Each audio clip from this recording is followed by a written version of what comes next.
मद्वयं भद्वयं चैव वत्रयं व चतुष्टृतम् अनापलिंगकुस्मानि पुराणानि प्रचक्षति।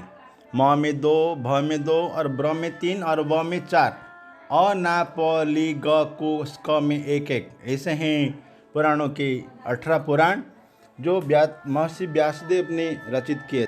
18 पुराण का नाम है विष्णु पुराण, पद्म पुराण, ब्रह्म पुराण, वायु व शिव पुराण, भागवत पुराण, नारद पुराण, मार्कंडेय पुराण, अग्नि पुराण, ब्रह्मवैवर्त पुराण, लिंग पुराण, वराह पुराण, स्कंद पुराण, वामन पुराण, कूर्म पुराण, मत्स्य पुराण, गरुड़ पुराण, ब्रह्मांड पुराण और भविष्य पुराण। पुराण शब्द का अर्थ है प्राचीन कथा। पुराण विश्व साहित्य की प्राचीनतम ग्रंथ है। उनमें लिखित ज्ञान और नैतिकता की बात आज भी प्रासंगिक, अमूल्य तथा मानव सभ्यता की आधारशिला है। वेदों की भाषा तथा शैली कठिन है। पुराणों उन ज्ञान की सहज तथा रोचक संस्करण है। इनमें जटिल तथ्यों को कथाओं के माध्यम से समझाया गया है। पुराणों का विषय नैतिकता, विचार, भूगोल, खगोल, राजनीति, संस्कृति, सामाजिक परंपराओं, विज्ञान तथा अन्य विषय है। महर्षि व्यास ने 18 पुराणों का संस्कृत भाषा में संकलन किया है। ब्रह्मा, विष्णु तथा महेश उन पुराणों के मुख्य देव हैं। त्रिमूर्ति के प्रत्येक भगवान स्वरूप को 6 पुराण समर्पित किया गया है। आइए जानते हैं 18 पुराणों के बारे में। ब्रह्म पुराण। ब्रह्म पुराण सबसे प्राचीन है। इस पुराण में 246 अध्याय तथा 14,000 श्लोक हैं। इस ग्रंथ में ब्रह्मा की महानता की अतिरिक्त सृष्टि की उत्पत्ति, गंगा अवतरण तथा रामायण और कृष्णावतार की कथाएं भी संकलित हैं। इस ग्रंथ में सृष्टि की उत्पत्ति से लेकर सिंधु घाटी सभ्यता तक की कुछ न कुछ जानकारी प्राप्त की जा सकती है। पद्म पुराण। पद्म पुराण में 55,000 श्लोक हैं और यह ग्रंथ 5 खंड में विभाजित है, जिनके नाम सृष्टि खंड, सर्ग खंड, उत्तराखंड, भूमिखंड तथा पाताल खंड है। इस ग्रंथ में पृथ्वी, आकाश तथा नक्षत्र की उत्पत्ति के बारे में उल्लेख किया गया है। 4 प्रकार से जीवों की उत्पत्ति होती हैं, जिसमें से उद्भिज, स्वेदज, अंडज तथा जराज की श्रेणी में रखा गया है। यह वर्गीकरण पूर्णतः वैज्ञानिक है। भारत के सभी पर्वतों तथा नदियों के बारे में भी विस्तृत वर्णन है।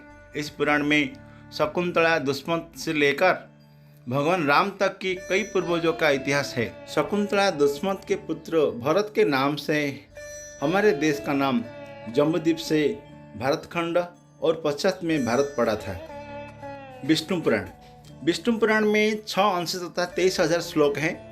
इस ग्रंथ में भगवान विष्णु, बालक ध्रुव तथा कृष्णावतार की कथाओं संकलित है। इससे अतिरिक्त सम्राट पृथु की कथा भी शामिल है, जिसे के कारण हमारी धरती का नाम पृथ्वी पड़ा था। इस पुराण में सूर्यवंशी तथा चंद्रवंशी राजाओं का इतिहास है। भारत का राष्ट्रीय पहचान सदियों पुरानी है, जिसका प्रमाण विष्णु पुराण में निम्नलिखित श्लोक में मिलता है। उत्तरम यत् समुद्रस्य हिमाद्रिश्चैव दक्षिणम वस्त्रम तम भारतम नाम भारती यत् संतति। साधारण शब्द में इसका अर्थ है, वह भौगोलिक क्षेत्र है जो उत्तर में हिमालय तथा दक्षिण में सागर से घिरा हुआ है। भारत देश है तथा उसमें निवास करने वाले सभी जन भारत देश की संतान है। भारत देश और भारतवासियों की इससे स्पष्ट पहचान और क्या हो सकती है। विष्णु पुराण वास्तव में एक ऐतिहासिक ग्रंथ है। पुराणों के चौथा क्रम वायु पुराण व शिव पुराण है। शिव पुराण में 24,000 श्लोक हैं तथा यह 7 संहिताओं में विभाजित है। इस ग्रंथ में भगवान शिव की महानता तथा उनसे संबंधित घटनाओं का दर्शाया गया है। इस ग्रंथ को वायु पुराण भी कहते हैं। इसमें कैलाश पर्वत, शिवलिंग तथा रुद्राक्ष का वर्णना और महत्व, सप्ताह के दिनों के नामों की रचना, प्रजापतियों के काम पर विजय पाने के संबंध में वर्णना किया गया है। सप्ताह के दिनों के नाम हमारे सौरमंडल की ग्रह पर आधारित हैं और आज भी लगभग समस्त विश्व में प्रयोग किया जाता है। भागवत पुराण। भागवत पुराण में 18 श्लोक हैं तथा 12 स्कंद हैं। इस ग्रंथ में आध्यात्मिक विषयों पर वार्तालाप है। भक्ति, ज्ञान तथा वैराग्य की महानता को दर्शाया गया है। विष्णु और कृष्णावतार की कथाओं के अतिरिक्त महाभारत काल में पूर्व के कई राजाओं, ऋषिमुनियों तथा असुरों की कथाएं भी संकलित है। इस ग्रंथ में महाभारत युद्ध के पश्चात श्री कृष्ण का देह त्याग, द्वारिका नगर के जलमग्न होने और जद्दुवंशियों के नाश तक की विवरण भी दिया गया है। नारद पुराण। नारद पुराण में 25,000 श्लोक हैं तथा इसके 2 भाग हैं। इस ग्रंथ में सभी 18 पुराणों के सार दिया गया है। प्रथम भाग में मंत्र तथा मृत्यु पश्चात के क्रम आदि का विधान है। गंगा अवतरण की कथा भी विस्तार पूर्वक दी गई है। दूसरे भाग में संगीतों के 7 स्वर, सप्तक के मंद, मध्य और तार स्थानों, मूर्छनाओं, शुद्ध एवं कटु तानों और स्वरमंडल का ज्ञान लिखित है। संगीत पद्धति का यह ज्ञान आज भी भारतीय संगीत का आधार है। जो पाश्चात्य संगीत से चकाचौंध से चकित हो जाते हैं, उनके लिए उल्लेखनीय तथ्य यह है कि नारद पुराण के कई शताब्दी पश्चात तक भी पाश्चात्य संगीत में केवल 5 स्वर हैं तथा संगीत की थ्योरी का विकास शून्य के बराबर था। मूर्छनाओं के आधार पर ही पाश्चात्य संगीत का स्केल बने हैं। मार्कंडेय पुराण। अन्य पुराण की अपेक्षा यह छोटा पुराण है। मार्कंडेय पुराण में 9000 श्लोक तथा 137 अध्याय हैं। इस ग्रंथ में सामाजिक न्याय और योग के विषय में ऋषि मार्कंडेय तथा ऋषि जैमिनी के मध्य वार्तालाप है। इसके अतिरिक्त भगवती दुर्गा तथा श्री कृष्ण से जुड़ी हुई कथाओं भी संकलित है। 8. अग्निपुराण। अग्निपुराण में 383 अध्याय हैं तथा 15,000 श्लोक हैं। इस पुराण को भारतीय संस्कृति का ज्ञान कोश, इनसाइक्लोपीडिया कहा सकते हैं। इस ग्रंथ में मत्स्यावतार, रामायण तथा महाभारत की संक्षिप्त कथा भी संकलित है। इसके अतिरिक्त कई विषयों पर वार्तालाप हैं, जिनमें धनुर्वेद, गांधर्ववेद तथा आयुर्वेद मुख्य है। धनुर्वेद, गांधर्ववेद तथा आयुर्वेद को उपवेद भी कहा जाता है। भविष्य पुराण। भविष्य पुराण में 129 अध्याय तथा 28,000 श्लोक हैं। इस ग्रंथ में सूर्य का महत्व, वर्ष के 12 महीना का निर्माण, भारत के सामाजिक, धार्मिक तथा शैक्षणिक विधानों आदि कई विषयों पर वार्तालाप है। इस पुराण में सांपों की पहचान, विष तथा विषदंशी संबंधी महत्वपूर्ण जानकारी भी दी गई है। इस पुराण की कई कथाएं बाइबल की कथाओं से भी मेल खाती है। इस पुराण में पुराने राजवंश के अतिरिक्त भविष्य में आने वाले नंद वंश, मौर्य वंश, मुगल वंश, छत्रपति शिवाजी और महारानी विक्टोरिया तक के वृत्तांत भी दिया गया है। ईसा के भारत आगमन तथा मोहम्मद और कुतुबुद्दीन ऐबक का जिक्र भी इस पुराण में दिया गया है। इसके अतिरिक्त विक्रम बेताल तथा बेताल 25 की कथाओं का विवरण भी है। सत्यनारायण की कथा भी इस पुराण से ली गई है। ब्रह्मवैवर्त पुराण। ब्रह्मवैवर्त पुराण में 18,000 श्लोक तथा 218 अध्याय है।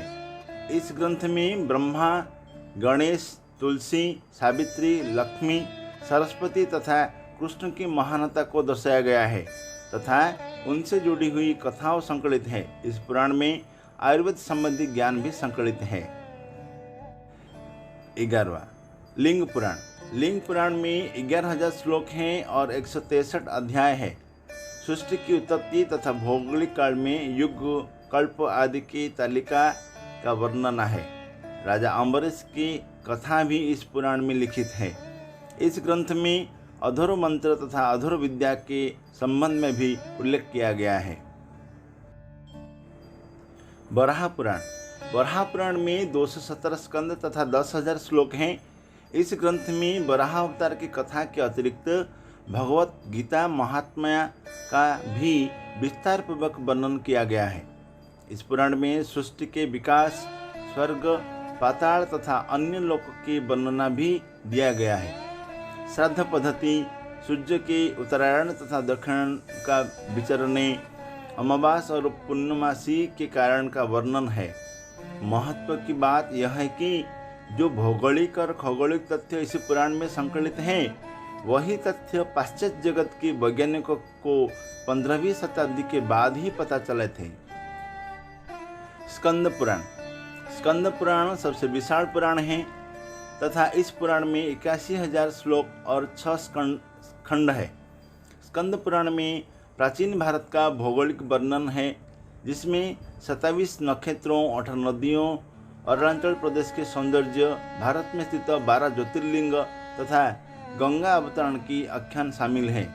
इस पुराण में सह्याद्री पर्वत श्रृंखला तथा कन्याकुमारी मंदिर का उल्लेख भी किया गया है। इस पुराण में सोमदेव, तारा तथा उनके पुत्र बुध ग्रह की उत्पत्ति की अलंकारमयी कथा भी है। वामन पुराण। वामन पुराण में 95 अध्याय तथा 10,000 श्लोक तथा 2 खंड है। इस पुराण का केवल प्रथम खंड ही उपलब्ध है। इस पुराण में वामन अवतार की कथा विस्तार से कही गई है, जो भरूच, कच्छ, गुजरात में हुआ था। इसके अतिरिक्त इस ग्रंथ में भी सृष्टि, जम्बूद्वीप तथा अन्य 7 द्वीपों की उत्पत्ति, पृथ्वी की भौगोलिक स्थिति, महत्वशाली पर्वतों, नदियों तथा भारत के खंड का जिक्र है। कूर्म पुराण। कूर्म पुराण में 18,000 श्लोक तथा 4 खंड हैं। इस पुराण में चारों वेदों के सार संक्षिप्त रूप में दिया गया है। कूर्म पुराण में कूर्म अवतार में संबंधित सागर मंथन की कथा विस्तार पूर्वक लिखी गई है। इसमें ब्रह्मा, शिव, विष्णु, पृथ्वी, गंगा की उत्पत्ति, चारों युगों, मानव जीवन के 4 आश्रमों का धर्म तथा चंद्रवंशी राजाओं के बारे में भी वर्णन है। मत्स्य पुराण। मत्स्य पुराण में 290 अध्याय तथा 14,000 श्लोक हैं। इस ग्रंथ में मत्स्य अवतार की कथा का विस्तारित उल्लेख किया गया है। सृष्टि की उत्पत्ति, हमारे सौरमंडल के सभी ग्रहों, चारों युगों तथा चंद्रवंशी राजाओं का इतिहास वर्णित है। कच्छ, देवयानी, शर्मिष्ठा तथा राजा जजाति के रोचक कथा भी इस पुराण में है। गरुड़ पुराण।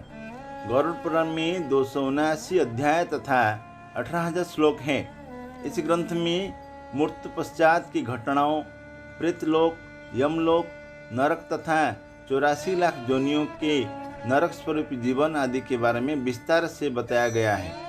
इस पुराण में कई सूर्यवंशी तथा चंद्रवंशी राजाओं का वर्णन भी है। साधारण लोग इस ग्रंथ को पढ़ने में हिचकिचाते हैं, क्योंकि इस ग्रंथ को किसी परिचित के मृत्यु होने के पश्चात ही पढ़वाया जाता है। वास्तव में इस पुराण में मृत्यु पश्चात पुनर्जन्म होने पर गर्भ में स्थित भ्रूण की वैज्ञानिक अवस्थाओं सांकेतिक रूप में व्याख्यान किया गया है, जिसे बैतरणी नदी आदि की संज्ञा दी गई है।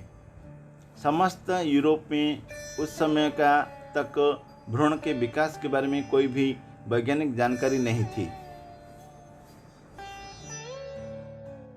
ब्रह्मांड पुराण। ब्रह्मांड पुराण में 12,000 श्लोक तथा पूर्व, मध्य और उत्तर 3 भाग हैं।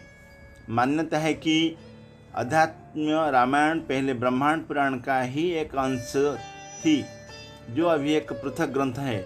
इस पुराण में ब्रह्मांड में स्थित ग्रहों के बारे में वर्णना किया गया है। कई सूर्यवंशी तथा चंद्रवंशी राजाओं का इतिहास भी संकलित है। सृष्टि के उत्पत्ति के समय से लेकर अभी तक 7 मनवंतर बीत चुके हैं, जिनका विस्तारित वर्णन इस ग्रंथ में किया गया है। परशुराम की कथा भी इस पुराण में दी गई है। इस ग्रंथ को विश्व का प्रथम खगोल शास्त्र भी कह सकते हैं। भारत के ऋषि इस पुराण के ज्ञान को इंडोनेशिया भी लेकर गए थे, जिसका प्रमाण इंडोनेशिया की भाषा में मिलती है।